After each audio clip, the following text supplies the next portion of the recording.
दोस्तों बहुत बहुत स्वागत है आप सभी का एक बार फिर से। जी हाँ दोस्तों, आज पूरे दिन की कई महत्वपूर्ण और बड़ी खबरें निकलकर सामने आ रही हैं। जानेंगे सभी खबरों को विस्तार से। तो दोस्तों खबरों में आगे बढ़ने से पहले वीडियो को एक प्यार भरा लाइक जरूर कर दें और ताजा खबरों को जानने के लिए चैनल को सब्सक्राइब भी जरूर कर लें। तो देखते हैं पहली बड़ी खबर क्या निकल कर आ रही है।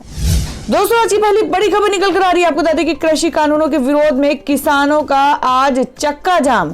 क्या खुला और क्या रहेगा बंद? जी हां, आपको बता दें कि कृषि कानून के खिलाफ प्रदर्शन कर रहे किसान आज राष्ट्रव्यापी चक्का जाम करने वाले हैं। इस दौरान देश भर में राष्ट्रीय और राज्य राजमार्गों पर दोपहर 12 बजे से 3 बजे के बीच गाड़ियां नहीं चलने दी जाएंगी। किसान नेताओं का कहना है कि उत्तर प्रदेश और उत्तराखंड में चक्का जाम नहीं होगा, साथ ही दिल्ली में भी इसका असर देखने को मिलेगा। फिर भी दिल्ली की पुलिस सतर्क और मुस्तैद है। वहीं किसान नेता राकेश टिकैत ने कहा कि जो लोग जहां हैं वहीं पर कल शांतिपूर्ण तरीके से चक्का जाम करेंगे। आपको बता दें कि आज होने वाला चक्का जाम की कुछ जुड़ी हुई खास बातें। जी आपको बता दें कि देश भर में राष्ट्रीय और राज्य राजमार्गों को दोपहर 12 बजे से 3 बजे तक जाम किया जाएगा। इमरजेंसी और आवश्यक सेवाएं जैसे एम्बुलेंस, स्कूल बस आदि को नहीं रोका जाएगा। और वहीं अगला की चक्का जाम पूरी तरह से शांतिपूर्ण और अहिंसक रहेगा। प्रदर्शनकारियों को निर्देश दिए जाते हैं कि वे इस कार्यक्रम के दौरान किसी भी अधिकारी, कर्मचारियों या आम नागरिकों के साथ किसी भी टकराव में शामिल नहीं होंगे। वहीं तीसरा कि दिल्ली एनसीआर में कोई चक्का जाम प्रोग्राम नहीं होगा, क्योंकि सभी विरोध स्थल पहले से ही चक्का जाम मोड में है। दिल्ली में प्रवेश करने के लिए सभी सड़कें खुली रहेंगी, सिवाय उनके जहां पहले से ही किसानों के पक्के मोर्चे लगे हुए हैं। और वही चौथा है कि 3 बजे 1 मिनट पर हॉर्न बजाकर किसानों की एकता का संकेत देते हुए चक्का जाम कार्यक्रम संपन्न होगा। हम जनता से भी अपील करते हैं कि वे अन्नदाता के साथ अपना समर्थन और एकजुटता व्यक्त करने के लिए इस कार्यक्रम में शामिल होंगे। और वहीं पांचवा है कि भारतीय किसान यूनियन के नेता राकेश टिकैत ने ऐलान किया कि उत्तर प्रदेश और उत्तराखंड में चक्का जाम नहीं होगा। और वहीं छठवां बता दें कि भारतीय किसान यूनियन के नेताओं का कहना है कि वे ये दिखाना चाहते हैं कि किसान कितना ज्यादा एकजुट है, वे सरकार को अपनी ताकत दिखाना चाहते हैं। और वहीं सातवां संयुक्त किसान मोर्चा के नेता टिकरी और सिंगू बॉर्डर से इस राष्ट्रव्यापी चक्का जाम को कोऑर्डिनेट करेंगे। और वहीं आखिरी है कि इस चक्का जाम का सबसे ज्यादा असर पंजाब और हरियाणा में दिखने की संभावना है। हालांकि यहां पुलिस प्रशासन पहले से ही मुस्तैद है, सुरक्षा व्यवस्था को कड़ी कर दी गई है। और दोस्तों मैं अगली खबर निकल कर आ रही है, जिसमें आपको बता दें कि कॉमेडियन मुनव्वर फारूकी को मिली जमानत।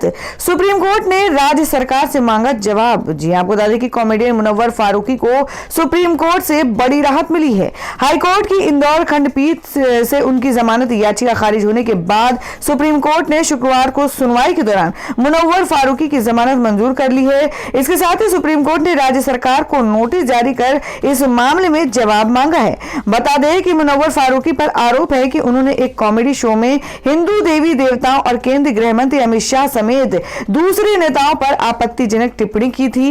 इसके बाद उन्हें गिरफ्तार कर लिया गया था। पिछले 1 महीने से कॉमेडियन मुनव्वर फारूकी केंद्रीय जेल में बंद थे।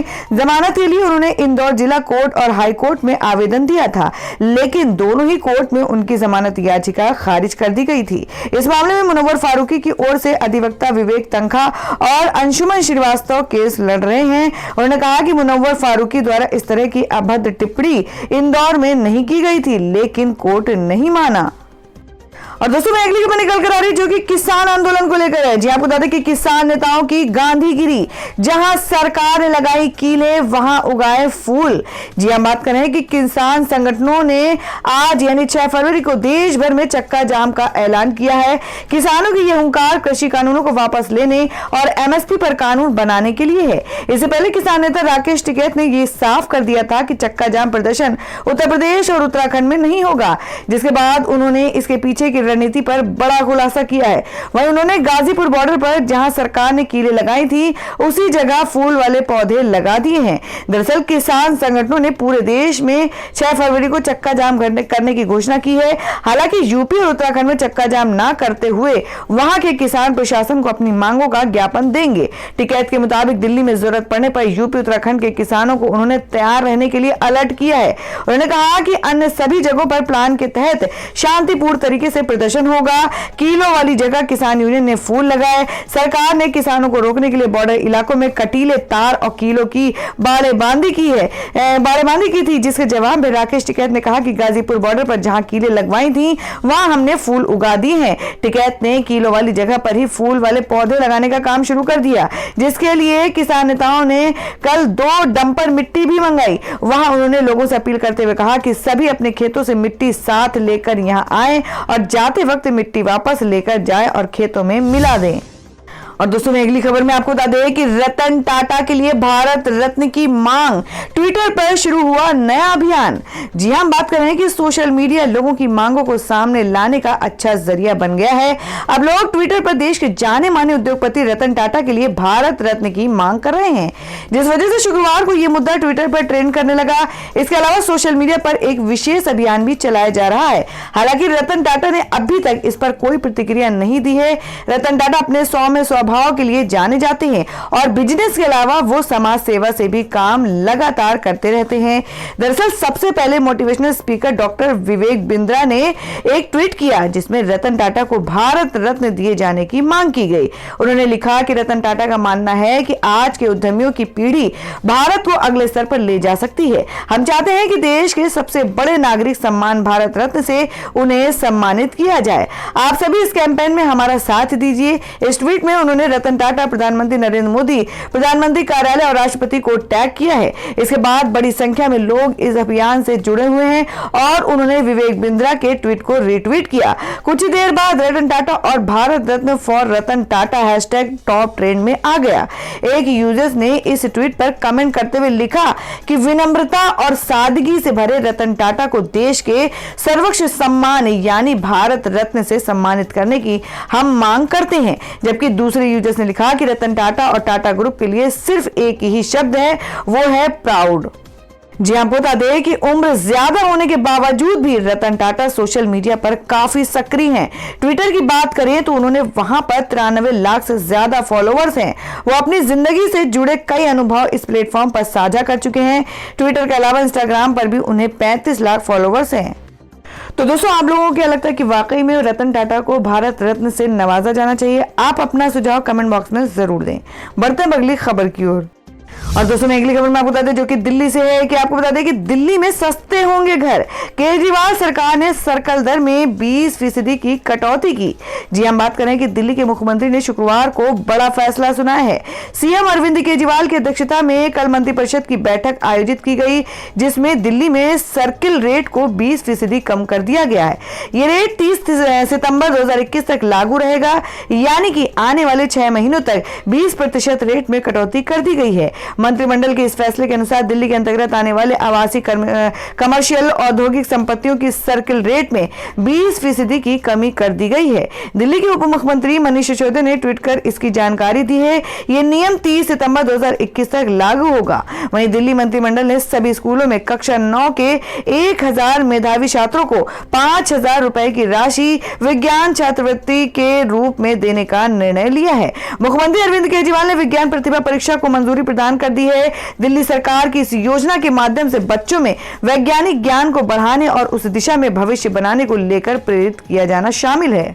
और दोस्तों में अगली खबर में आपको बता दें कि चक्का जाम से पहले किसान संगठनों की मांग, कहा इंटरनेट सेवा से तुरंत बैन हटाए मोदी सरकार। जी आपको बता दें कि दिल्ली की सीमाओं में हजारों की संख्या में किसान आंदोलन स्तर पर डटे हुए हैं। कृषि कानूनों के विरोध में जारी किसानों के आंदोलन को 72 दिन हो गए हैं। 6 फरवरी को पूरे देश में किसान नेताओं ने चक्का जाम का ऐलान किया है। आंदोलन का समर्थन कर रहे किसान हाईवे को जाम करेंगे। चक्का जाम दोपहर 12 बजे से लेकर 3 बजे तक होगा। वहीं दूसरी ओर सिंघू और टिकरी बॉर्डर पर अब भी इंटरनेट बंद है। किसानों ने मोदी सरकार से इंटरनेट सेवाओं को शुरू करने की मांग की है। किसान संगठनों ने शुक्रवार को राजधानी दिल्ली के बाहर प्रदर्शन स्थलों पर बाधित इंटरनेट सेवाओं को तत्काल बहाल करने की अपील की है। किसान संगठनों का कहना है कि हमारी आवाज को दबाने की सरकार कोशिश कर रही है। दिल्ली, यूपी और उत्तराखंड में चक्का जाम नहीं, कल होने वाले चक्का जाम से पहले किसान नेता राकेश टिकैत ने बताया कि दिल्ली, यूपी और उत्तराखंड में चक्का जाम नहीं किया जाएगा। यूपी और उत्तराखंड में किसान प्रशासन को अपनी मांगों का ज्ञापन सौंपेंगे। वहीं जो लोग किसान आंदोलन का समर्थन कर रहे हैं वो वहीं शांतिपूर्ण तरीके से विरोध प्रदर्शन करेंगे।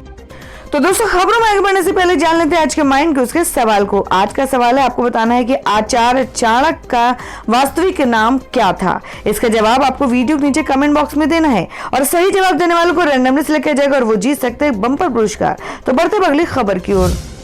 और दोस्तों मैं अगली बड़ी खबर निकल कर आ रही है जो कि उत्तर प्रदेश से है। जी आपको बता दें कि 1 मार्च से यूपी में खुल जाएंगे सभी स्कूल।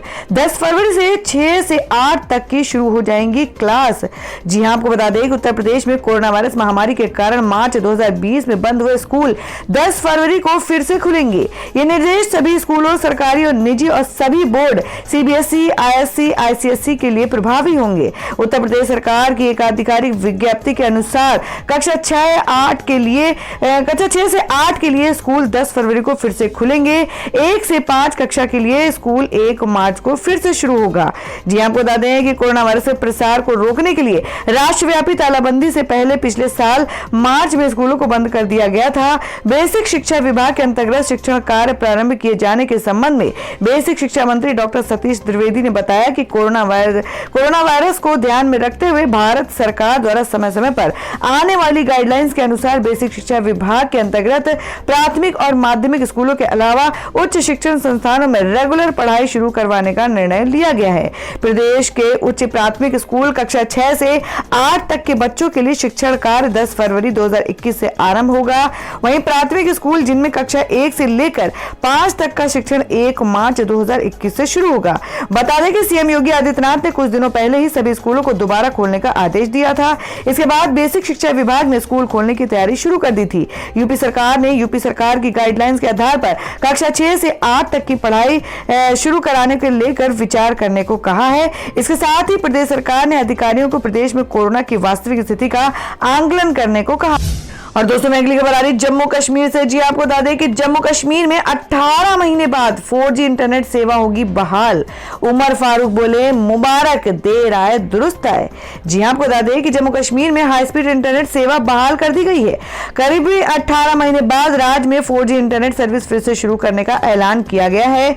जम्मू कश्मीर राज्य के प्रधान सचिव रोहित कंसल ने इस बात की जानकारी शुक्रवार को दी है। राज्य में अगस्त 2019 में विशेष राज्य का दर्जा वापस लिए जाने के कुछ समय पहले ही हाई स्पीड इंटरनेट सर्विस बंद कर दी गई थी। इसके बाद राज्य में 2G इंटरनेट सर्विस 25 जनवरी 2020 को बहाल की गई थी और 16 अगस्त 2020 को उधमपुर और गांदरबल में हाई स्पीड इंटरनेट सेवा शुरू कर दी गई थी। बाकी जिलों में 2G इंटरनेट सेवा ही जारी थी। जम्मू कश्मीर के पूर्व सीएम उमर अब्दुल्ला ने ट्वीट कर कहा कि 4G मुबारक। अगस्त 2019 के बाद पहली बार पूरे राज्य में 4G मोबाइल डेटा सर्विस बहाल हुई है। देर आए दुरुस्त आए। सुरक्षा एजेंसियों का मानना था कि राष्ट्र विरोधी तत्व राज्य का विशेष दर्जा खत्म किए जाने के बाद दुष्प्रचार तेज करेंगे और इंटरनेट उनके लिए मददगार साबित होगा। इसलिए 4G मोबाइल इंटरनेट सेवा पर प्रतिबंध लगा दिया गया था। और दोस्तों में अगली खबर में जान लेते हैं क्या है देश भर में सोने और चांदी का ताजा भाव। जी आपको बता दें कि सोने की कीमत में आई तेजी, चांदी भी हुई महंगी। आपको बता दें क्या है आज का सोने और चांदी का भाव। जी हाँ, मल्टी कमोडिटी एक्सचेंज पर आज सोने के दाम में तेजी देखने को मिली। आज सुबह 11 बजे 5 अप्रैल को डिलीवरी वाला वायदा सोना 0.44% यानी 205 रुपए की तेजी के साथ 46,920 रुपए प्रति 10 ग्राम के स्तर पर ट्रेंड हो रहा था। दोपहर 12 बजे ये 184 रुपए की तेजी के साथ 46,899 रुपए प्रति ट्रेंड कर रहा था। वहीं मार्च डिलीवरी वाली वायदा चांदी 1.12% यानी 746 रुपए की तेजी के साथ 67,564 रुपए प्रति किलोग्राम के स्तर पर ट्रेंड हो रही थी। पिछले कारोबारी सत्र के दौरान दिल्ली सराफा बाजार में सोना 47,137 रुपए प्रति 10 ग्राम पर बंद हुआ था। वहीं चांदी 67,170 रुपए प्रति किलोग्राम पर बंद हुई थी। और दोस्तों में अगली खबर में जान लेते हैं क्या है देश भर में मौसम के ताजा हालात। जी आपको बता दें कि देश के कई राज्यों में बारिश से बड़ी ठंड। शिमला में हुई सीजन की पहली बर्फबारी और वहां हुआ अलर्ट जारी। जी आपको बता दें कि एक बार फिर से मौसम ने पलटी मारी है। गुरुवार को दिल्ली और यूपी के कई इलाकों में हल्की बारिश हुई है जिससे कारण तापमान में कमी आई। तो वहीं भारतीय मौसम विभाग का ताजा अपडेट ये कह रहा है कि यूपी, बिहार, झारखंड और एमपी में आज और कल बारिश की आशंका है जिसकी वजह से एक बार फिर से लोगों को सर्दी का सितम झेलना पड़ेगा। हालांकि कल की बारिश के बाद आज सुबह दिल्ली में कोहरा छाया हुआ है। अनुमान है कि जहां आज न्यूनतम तापमान 9 डिग्री सेल्सियस के आसपास रह सकता है। अगले 2 दिनों में लोगों को भीषण ठंड का सामना करना पड़ सकता है। तो दोस्तों ये थी अब तक की सभी बड़ी खबरों की अपडेट्स। टुडे ब्रेकिंग न्यूज और लेटेस्ट खबरों को देखने के लिए हमारे चैनल को सब्सक्राइब जरूर कर लें, वीडियो को लाइक और शेयर भी जरूर कर दें अपने दोस्तों और रिलेटिव्स के साथ। तो दोस्तों फिर मिलेंगे काम की खबरों और सरकारी योजनाओं की एक और नई वीडियो के साथ। तब तक के लिए धन्यवाद दोस्तों।